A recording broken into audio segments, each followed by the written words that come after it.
দেহটা লোহা, আর সেই লোহাময় দেহ নিয়ে, লোহা মানে যারা জীবনে কখনো কোনোদিন হরিবোল বলে না, জীবনে কখনো কোনোদিন কৃষ্ণ বলে না, কৃষ্ণ বলিতে যাদের পাষাণ হৃদয় কখনো কোনোদিন কাঁদে না, কৃষ্ণ বলে যাদের নয়ন অশ্রু কখনো কোনোদিন ঝরে না, সেই লোহাময় দেহটা নিয়ে যদি কেউ একবার পরশমণির পরশ করতে পারে, কারা না, যদি কেউ একবার ভক্ত পরশমণির পরশ করতে পারে।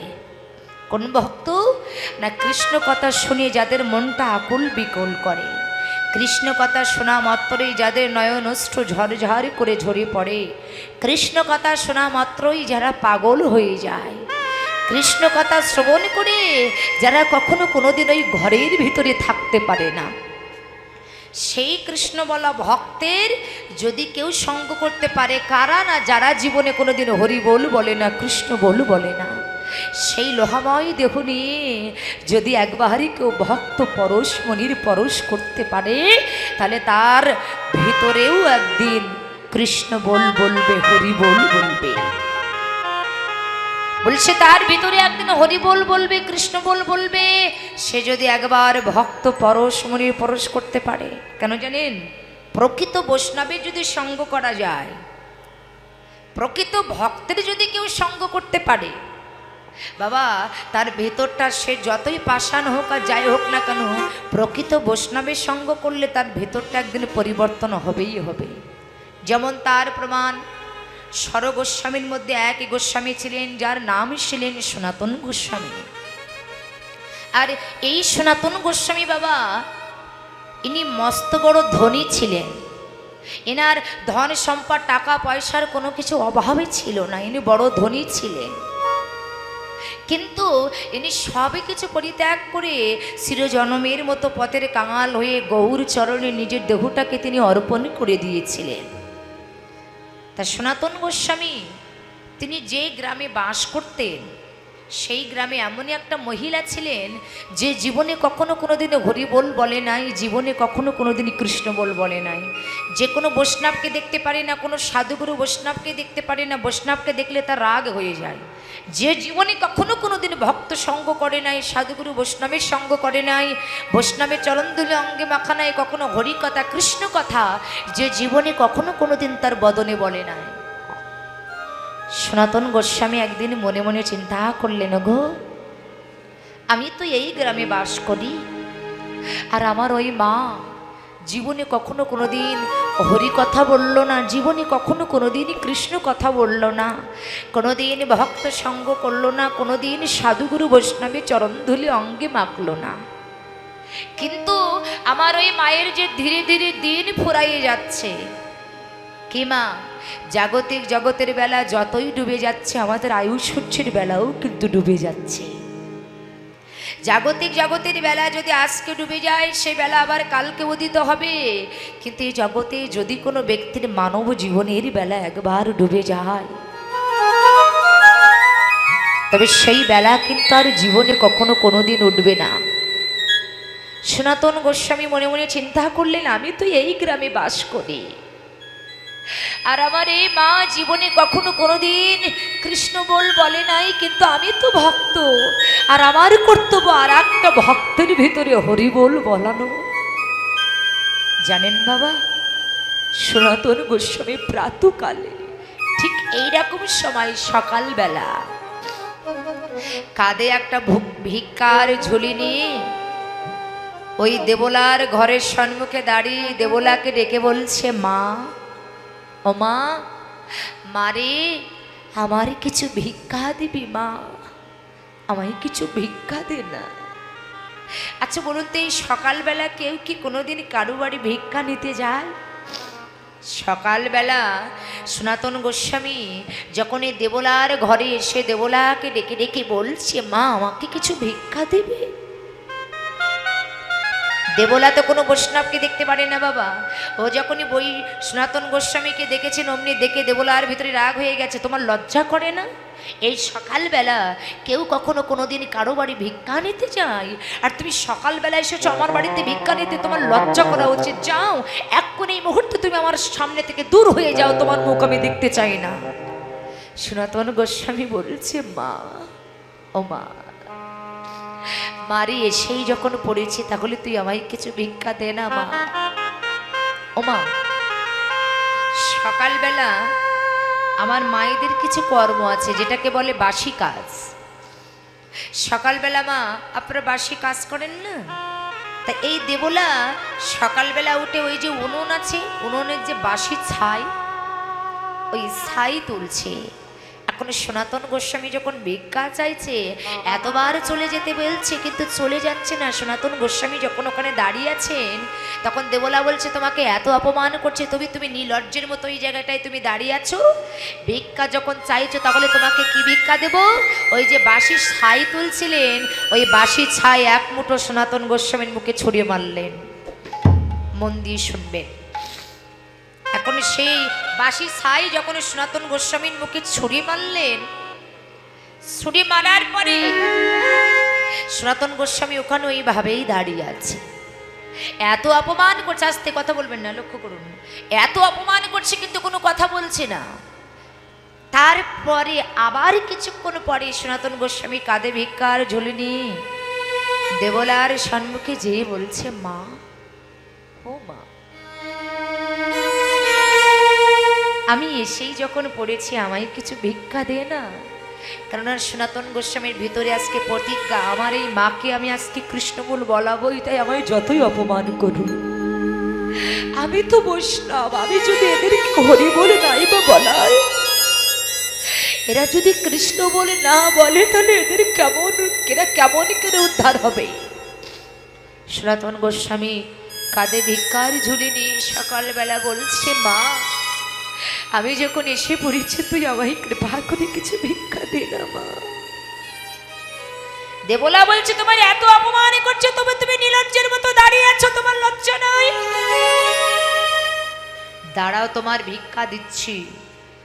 এই বলে ওই যে সকালবেলা আপনারা ঘর বাড়ি পোজ দেন না, দেবলা সকালবেলা ঘর পোজ দিচ্ছেন। সনাতন গোস্বামী যখন ভিক্ষা চাইছেন বাবা, তখন সেই বাসি পোস্টটা সনাতন গোস্বামীর মুখে ছড়িয়ে মেরেছে। যাও,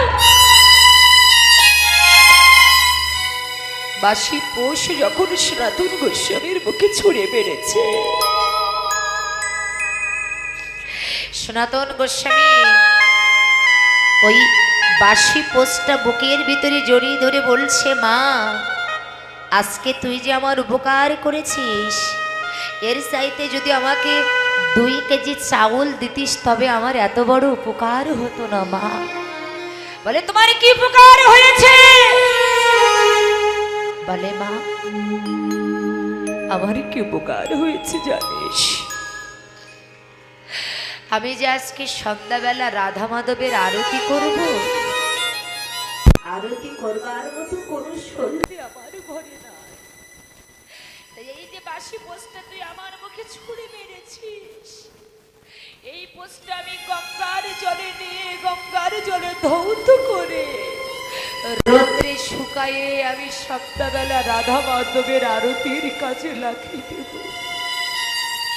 বাবা, প্রকৃত বৈষ্ণবের নয়নে যদি একবার কারোর নয়নে পড়ে যায়,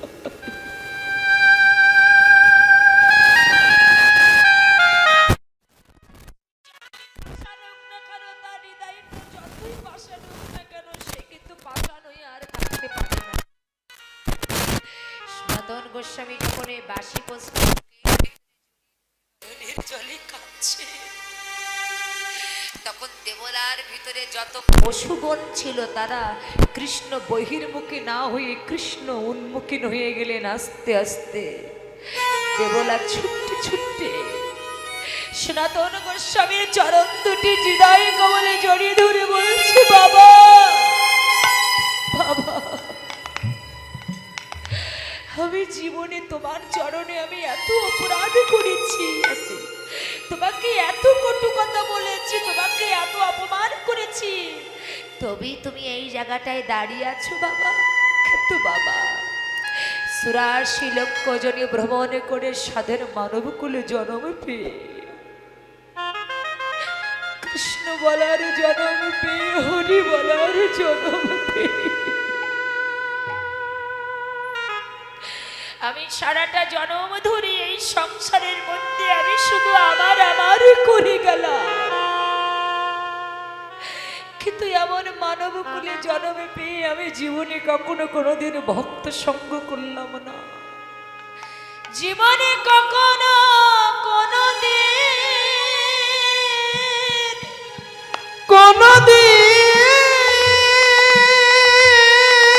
কৃষ্ণ বলে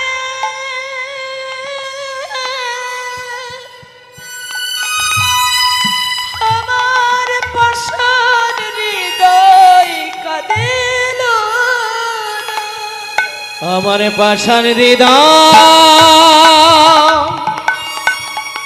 পাষাণ হৃদয়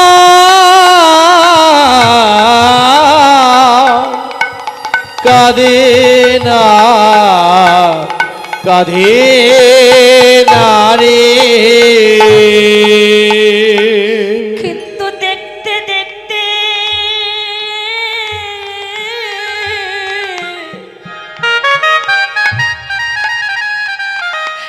আমার জীবনের বেলা তো ফুরায়ে এলো, জীবনের বেলা তো ফুরায়ে এলো, আমার দেহ বৈষ্ণব সেবা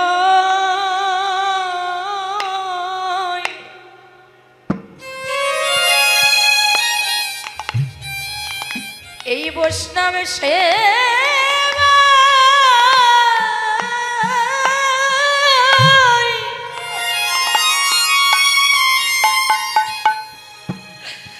আমার এই দেহ লাগিল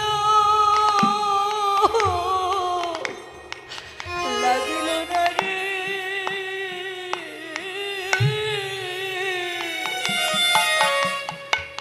এ দেহ বৈষ্ণবী সেবা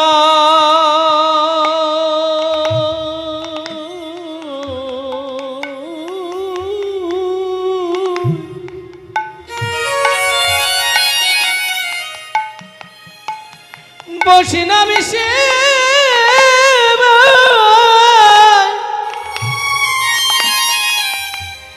এ দেহ লাগিল না রে।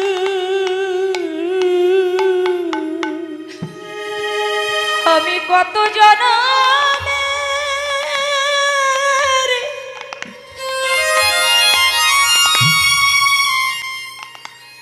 কত জনমের অপরাধী।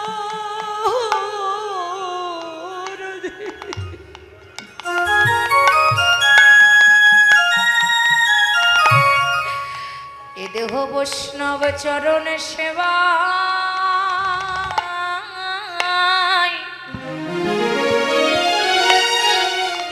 সেবাই লাগিল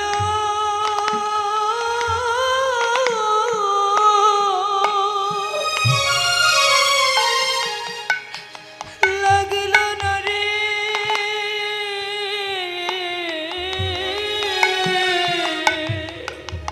আমি যে কত কত জনমের অপরাধী।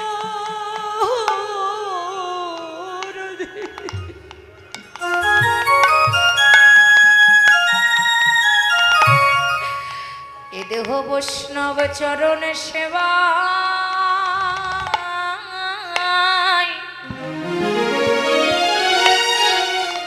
সেবাই লাগিল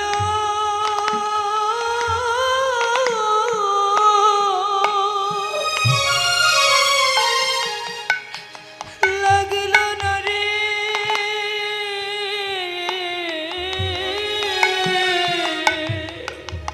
আমি যে কত জনমে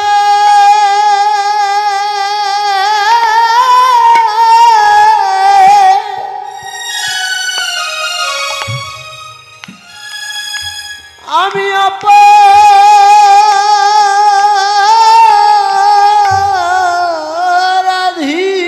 তাই এ দেহ বৈষ্ণব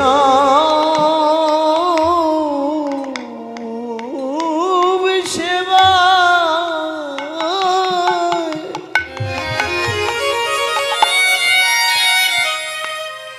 সেবায় লাগিল